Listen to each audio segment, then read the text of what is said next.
বলছি যে অ্যালকেনের প্রস্তুতি, অর্থাৎ কিভাবে আমরা অ্যালকেন প্রস্তুত করতে। আজকে আমরা আলোচনা করব যে অ্যালকেনের রাসায়নিক ধর্ম। অ্যালকেনের রাসায়নিক ধর্ম করার আগে আমাদের অ্যালকেন সম্পর্কে একটু জানতে হবে যে অ্যালকেনকে বলা হচ্ছে প্যারাফিন। প্যারাফিন শব্দের অর্থ হচ্ছে আসক্তিহীন। অ্যালকেনের যে বন্ধনগুলি থাকে একক বন্ধন থাকে, শক্তিশালী সিগমা বন্ধন। এই শক্তিশালী সিগমা বন্ধন থাকার কারণে এরা অন্যান্য যৌগের সাথে এত সহজে বিক্রিয়া দেয় না।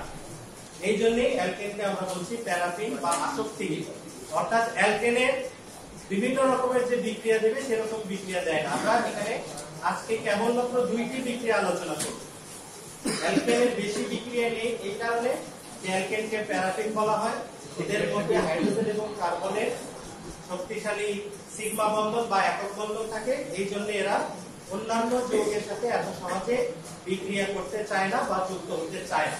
এই কারণে অ্যালকেনকে প্যারাফিন বলা হয়। তারপরেও অ্যালকেন দুই ধরনের বিক্রিয়া দেয়, আমরা সেই দুইটা বিক্রিয়া আজকে আলোচনা করব। সবাই একটু দেখেন আজকের ইম্পর্টেন্ট পয়েন্ট। এক নম্বর হচ্ছে দহন বিক্রিয়া। অ্যালকেনকে যদি আমরা পর্যাপ্ত বায়ুতে দহন করি তাহলে কার্বন ডাই অক্সাইড, জলীয় বাষ্প এবং তাপ শক্তি উৎপন্ন হয়। এই কারণে অ্যালকেনকে আমরা জ্বালানি হিসেবে ইউজ করি। আমরা একটু বিক্রিয়াটা দেখব।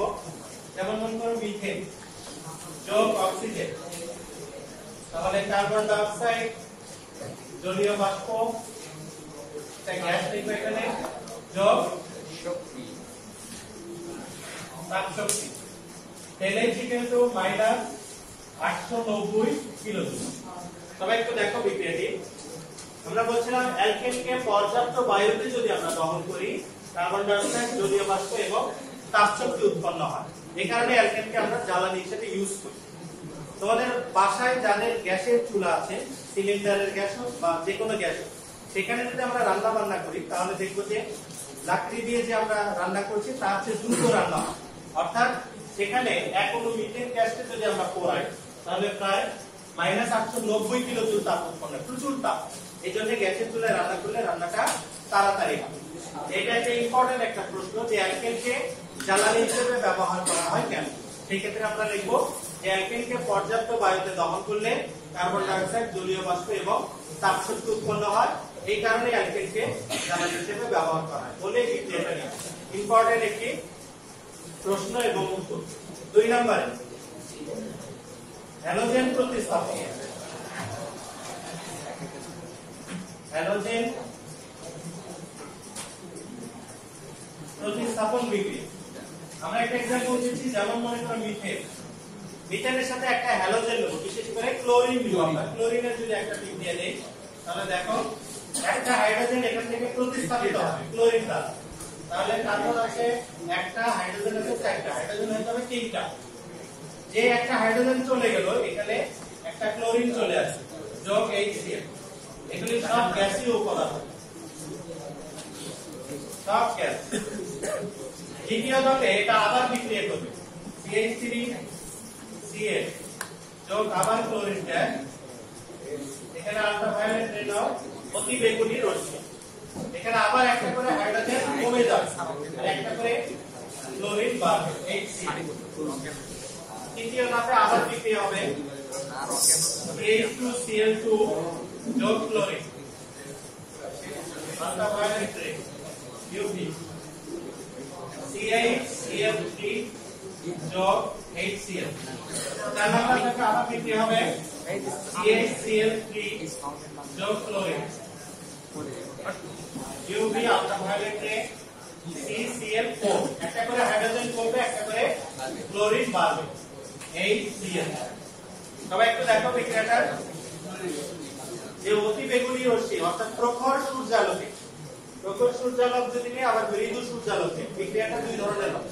এটা মূলত বিক্ষিপ্ত বা মৃদু সূর্যালোক, এখানে আল্ট্রাভায়োলেট রেটা থাকবে, তার উপস্থিতিতে বিক্রিয়াটা হবে এরকম যে মিথেনের একটি করে হাইড্রোজেন পরমাণু ক্লোরিন পরমাণু দ্বারা প্রতিস্থাপিত হবে। প্রথমে যে যৌগটা তৈরি হবে এর নাম হচ্ছে ক্লোরোবেনজিন। এটা বিভিন্ন রাসায়নিক পদার্থ তৈরিতে ব্যবহৃত হয়। 2 নম্বরে আবার ক্লোরিন দ্বারা প্রতিস্থাপিত হবে ক্লোরোবেনজিনটা।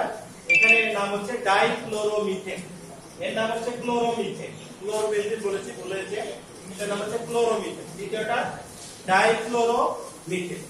ডাইক্লোরোমিথেন এটা রং শিল্পে দ্রাবক হিসেবে ব্যবহার করা হয়। আমরা যে পেইন্ট করি সেখানে একটা লিকুইড থাকে, সেই লিকুইডটা কিন্তু ওয়াটার না, সেটা হচ্ছে ডাইক্লোরোমিথেন। ঠিক আছে।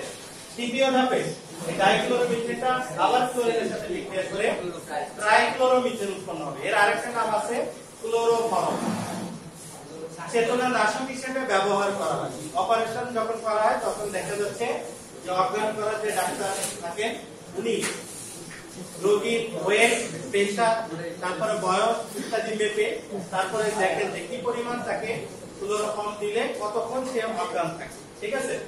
সেখানে এই CHCl3 ক্লোরোফর্ম বা ট্রাইক্লোরোমিথেনটা ইউজ করা হয়। তাহলে আমরা বলবো যে এই যৌগটা চেতনানাশক হিসেবে ব্যবহার করা হয়। চতুর্থ, ট্রাইক্লোরোমিথেনটা আবার ক্লোরিনের সাথে যখন বিক্রিয়া করবে আল্ট্রাভায়োলেট রে উপস্থিতিতে তখন টেট্রাক্লোরোমিথেন উৎপন্ন হবে।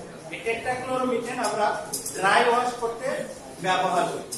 তোমরা জানো যে তোমরা যে বাসায় বিদেশি কম্বল বা ব্লেজার, স্যুট, ঠিক আছে, এগুলি পানি দিয়ে যদি ধোয়া হয় তাহলে কাপড়টা নষ্ট হয়ে যায়। এগুলি আমরা ওয়াশ করতে দিই, ড্রাই ওয়াশ করি।